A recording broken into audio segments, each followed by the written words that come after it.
Hola, buenas noches. Mi nombre es Marjorie Cáceres y este es mi video de matemática y estadística. Y bioestadística, perdón. Respondiendo a la primera pregunta, podríamos decir que una proposición es todo enunciado respecto al cual se disponga de un criterio que permita afirmar inequivocadamente de su contenido, ¿ya? Sea verdadero o sea falso. En otras palabras, una proposición es una oración que puede ser verdadera o falsa, pero no ambas cosas a la vez. Y entendemos por conectores de lógica que son los encargados de unir o conectar los diferentes propósitos, o sea, proposiciones, los cuales deben estar presentes para poder así obtener un resultado verdadero. A ellos también se les denomina conectores lógicos. Por ejemplo, P sería la amoxicilina, ¿ya? Y la amoxicilina es un medicamento. Y Q sería una bromexina en jarabe, ¿ya? Que es jarabe para la tos. Entonces podríamos decir que P intercede con Q, que la amoxicilina y la bromexina son medicamentos, ¿ya? Y después podríamos decir que P es igual a la amoxicilina, que es un medicamento en cápsula o en jarabe, en suspensión. Y que Q es el medicamento, en este caso la amoxicilina, que viene en las cápsulas, ¿cierto? Que es la forma farmacéutica. Y que P y Q se leen que la amoxicilina es un medicamento que se usa vía oral. O también podríamos decir P es igual a 5 elevado a 3 es igual a 125. Que Q podríamos decir que es 5 por 5 por 5 es igual a 125. Después, la pregunta número 2 pide explicar las variables de la estadística y qué tipo de variables existen. ¿Ya?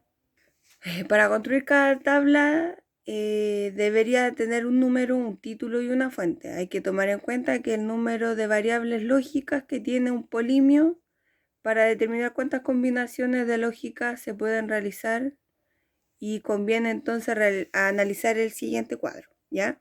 Con una variable sería P, con dos variables sería P y Q, con tres variables sería P, Q y R. Acá dice en su región, la pregunta número 3. En su región el MinSal ha realizado entre 100 farmacias un censo, en el cual se consultó sobre los protocolos que deben seguir en las bodegas de las farmacias en referencia a la temperatura, humedad y método de procedimiento, el FEFO. Al ser el análisis del jefe de equipo no se acuerda de la estadística, por lo que solicita a usted que le refresque la memoria de los siguientes temas, ¿ya? Primero, ¿qué es una tabla de frecuencia? Una tabla de frecuencia muestra de forma ordenada, muestra un detallado de datos estadísticos y cada uno de ellos le asigna una frecuencia. En pocas palabras, es las veces que se repite el número. Y los diferentes tipos de frecuencias son frecuencia absoluta, frecuencia acumulada, absoluta acumulada, frecuencia relativa acumulada. Y las partes de la tabla son el intervalo, la amplitud, la frecuencia absoluta, la frecuencia acumulada, la frecuencia relativa acumulada. ¿Qué son la media, la moderna, la mediana? No, perdón. La media, la mediana y la moda. La media, la mediana y la moda hacen parte de las medidas tendencia central, más utilizada en estadística para identificar cuáles son las tendencias de un conjunto de datos hacia donde se inclina o se agrupa más información. ¿Para qué sirve la desviación estándar o coeficiente de variación? Y eso, a ver. La desviación estándar mide la dispersación de la distribución de datos. Entre más dispersa la distribución de datos, más grande es su desviación estándar. Es interesante la desviación estándar, no puede ser negativa. Una desviación estándar cerca de 0.000 indica que los datos tienen que estar más cerca de la media. Se muestran por línea punteada Entre más lejos de estos datos de la media, más grande es la desviación estándar.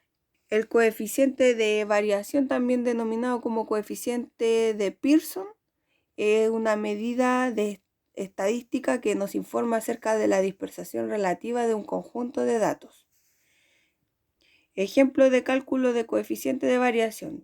Pensemos que una población de elefantes y otra población de ratones. La población de elefantes tiene un peso medio de 5.000 kilogramos y una desviación típica de 400 kilogramos, ¿ya? La población de ratones tiene un peso medio de 15 gramos y una desviación típica de 5 gramos. Si comparamos la dispersión de ambas poblaciones mediante la desviación típica, podríamos pensar que hay una mayor dispersión para la población de elefantes que para la de los ratones.